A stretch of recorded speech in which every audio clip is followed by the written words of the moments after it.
My dad was Danny, Danny Lewis, and he was really, he was a master. He was an incredible performer. He was a combination, I would say a combination of Jack Benny and Al Jolson, because he had Benny's pizzazz, he had Benny's class. He also was part Skelton, because when he was funny, he was hysterical. But my dad was the handsomest man. I mean, all of the women in the Bourse circuit went crazy for my father.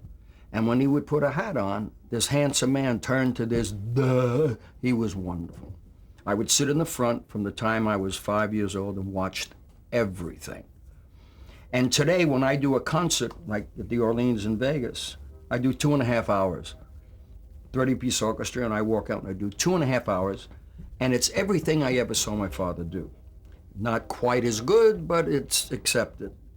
He was the ultimate performer, did it all.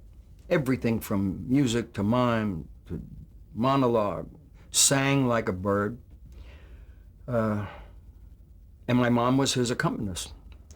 So the music in my life and my dad's training, without his ever giving me a lesson verbally, all I had to do was watch him, and I emulated him so much. But he made sure that he made me change and find my own little Grinch, as it were. And he never wanted me to do what he did exactly. Take what I do, that's fine, but now use your own imagination. And he was a wonderful teacher.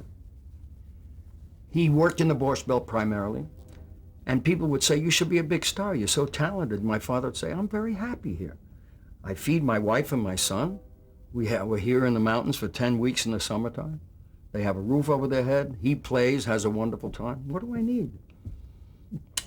He never had any desire to get any larger. He had no aggressiveness in him, and he was a satisfied man.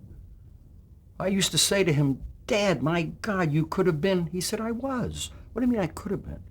I was the happiest man on the face of the planet, taking care of my family and performing.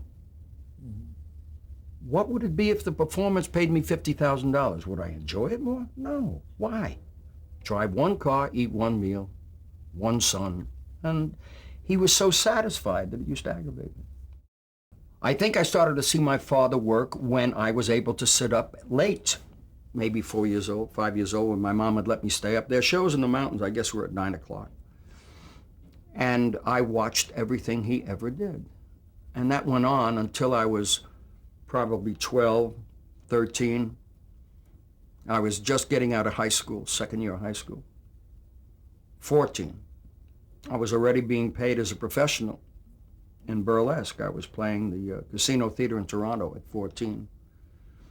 And, but what I learned in those years from 5 through 12, I mean, there's not a university in the world that could give me the education that I got. Because remember, I saw my dad on the stage, but then I saw my dad off the stage. And I was in awe of him. He was my hero. I mean, I would watch him defer to others. I would watch his sensitivity and his kindness to people. Sometimes I thought he was overly kind. But you can't put that definition on it because it was real. And I watched him as a man conduct business and conduct his life with other people. And the hero worship syndrome was there. I mean, that was my dad. My God, what a marvelous thing. I just wish all kids in the world felt that way about this being that was larger than life. And I really miss him a lot. We used to have such marvelous talks.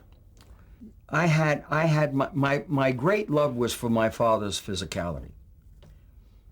I didn't realize that singing meant anything, and I didn't realize that having the talent to play the piano, which today I dread that I didn't let my mom teach me, because it would have been a great tool. I mean, Victor Borge is a perfect example of what a man could do with a piano and comedy.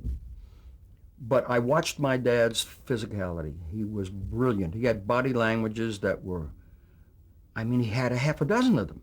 When he did mime, his body was one way. When he was singing, it was another. And I wanted so much to do physical, visual comedy. So much so that I wouldn't think in terms of jokes. And at 14, I didn't have that many options. So I was doing a record act, and it enabled me to do facial expressions and physical movement, and it was a great act to get started in. But if I ever finished a recording and I had to say, ladies and gentlemen, this next, I never said anything. I went from one segue right to the other just so I didn't have to talk. At the Belmont Plaza Glass Hat, they billed me outside the hotel as Jerry Lewis Sotto Voce. Oh, wonderful. I thought that was beautiful. I didn't know what it meant at the time. But I did all of the physical stuff I possibly could, and I did the act, and I did it to a fairly well.